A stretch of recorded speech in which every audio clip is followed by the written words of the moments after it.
Hey, even before the video starts, shorts are going up daily on Instagram, TikTok, and YouTube. So go check all that shit out, man.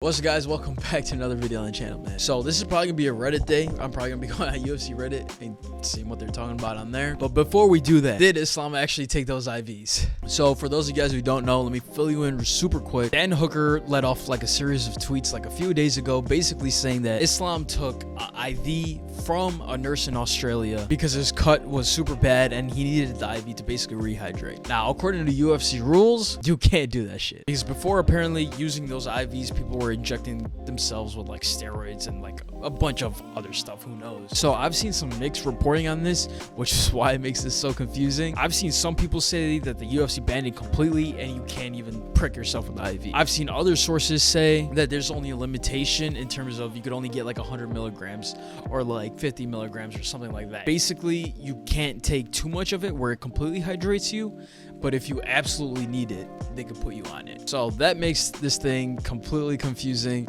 Also, on top of that, no one truly knows whether Islam did anything or not. Me personally, I'm leaning towards him not doing it, just because I feel like if he actually did get IV, by now someone must have found something. Someone would have found like actual proof of him doing it. I'm pretty sure that if he did take the IVs, you would probably be able to see the mark or something too.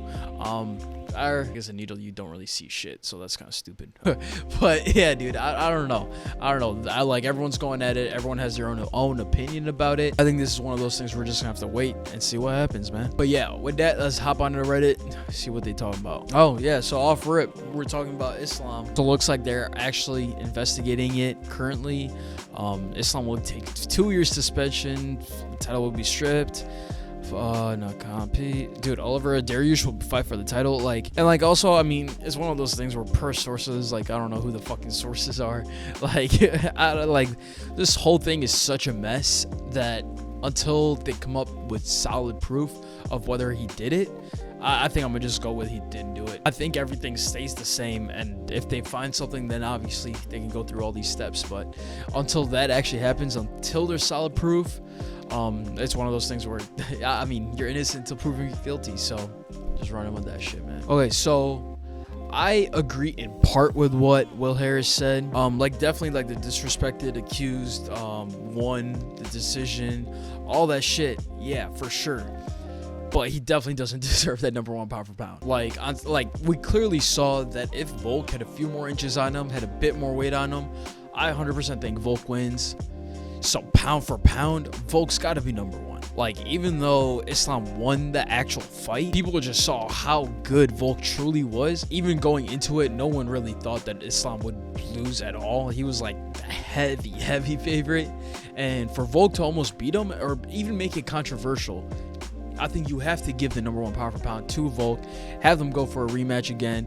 I really want to see this rematch, and then from there we can figure out who's actually #1 pound for pound after that. Because I think if Islam beats Volk twice, then Islam 100% deserves that pound for pound spot. But until that rematch happens, I'm 100% give it to Volk. Oh yeah, I don't know if you guys caught this, but Ali basically tweeted out some stupid shit. You guys pause, read it if you guys want to, but then Ariel quote tweeted it. He basically said that, yo, you're basically snitching on yourself.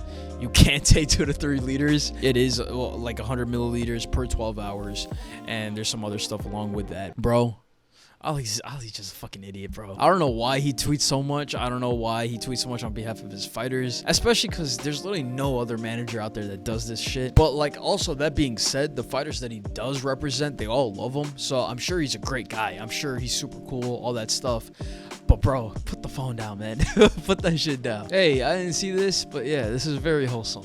Justin Poirier telling Beneil Dariush that he deserves the title shot.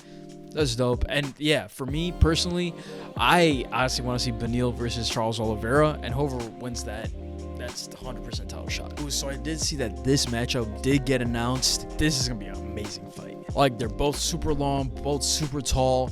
I think it's gonna be an amazing matchup. I think this is a great test for Johnny Walker, and honestly, it's also a great test for Anthony Smith if he's still one of the best in the light heavyweight division. But yeah, Johnny Walker is coming off of like 2 incredible wins. I would love to see this fight. I think it's gonna be great.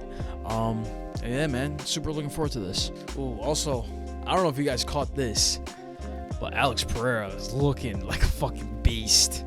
Like, just look at this. Like, it looks like Amit's, obviously you can't really compare it to actual fighting, like even like a spar fight. But bro, just on the mitts, dude looks insane. Like, man, I am very, very, very much looking forward to this Alex Pereira versus Adesanya 2. I think it's gonna be an amazing fight. So, looks like filming of Tough already began. I did see a video of McGregor going into or getting out of a van or something for it. But here it looks like shadow boxing. This shit looks fucking goofy. I don't know why he's doing this shit. I think the funniest part, honestly, was this little check he did. Yeah, that leg check. That shit's hilarious, man. Shout out Cotter. Fucking goofy ass. Yo, so I'm gonna say basically this. What this dude like captioned it.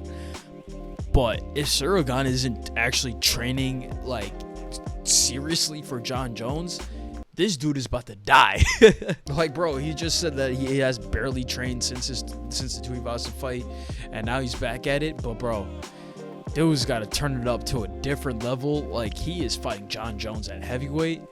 I don't know what bro's doing. I hope this is fake. I hope this isn't like a real thing. But honestly, the thing is, dude's always in such great shape.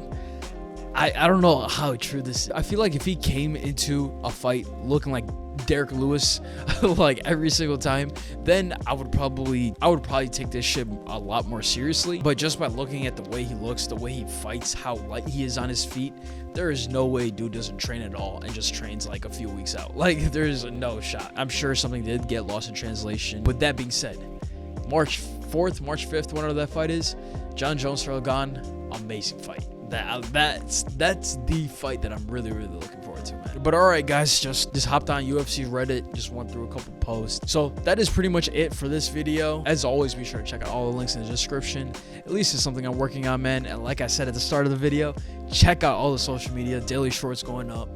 And with that, like, comment, subscribe, all that good stuff. And I'm out of here, man. Peace.